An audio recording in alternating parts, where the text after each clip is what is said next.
We are here to deliver a clear and unified message.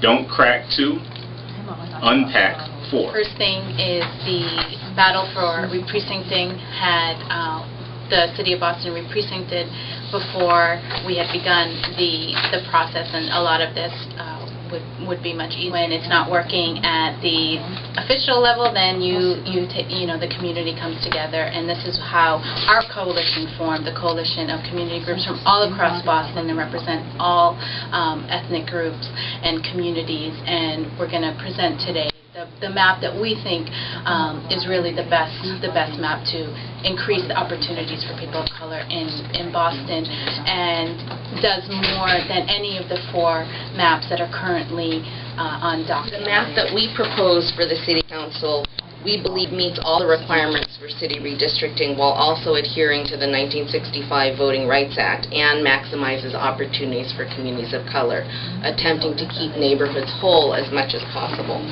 We feel that the South End community and the Chinatown community should remain as whole. We have a long history of voting with the South End district and the residents of Chinatown. I think that this map creates more opportunities for Dorchester to unite around its diversity, and particularly to create more opportunities for people of color in Dorchester to work together and increase our opportunities for representation. The way that these maps have been drawn have not been about bringing people in and making people part of the process.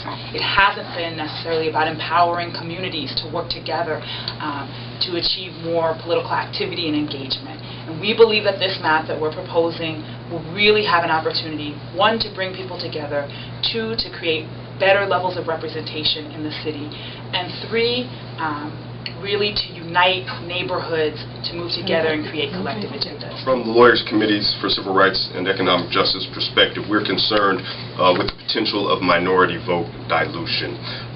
What we ultimately want to see are districts that are drawn that increase the opportunities for communities of color to elect a candidate of their choice. Hacking of District 4 is of serious concern, particularly when you look at the surrounding districts and the inability of those districts to elect a candidate of their choice, specifically people of color in those communities.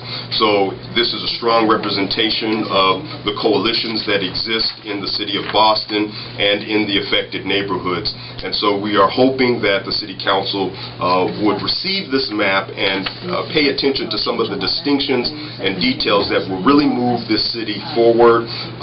We're hopeful that in the event that they don't, that the mayor will receive this map and consider the options that are available to him. And in the event that those are not pursued, those between the City Council and the mayor, we then have to look at what the options are available to the members of this coalition to make sure that a map that is fairly drawn, that increases the opportunity for communities of color to elect candidates of their choice, what options can be pursued.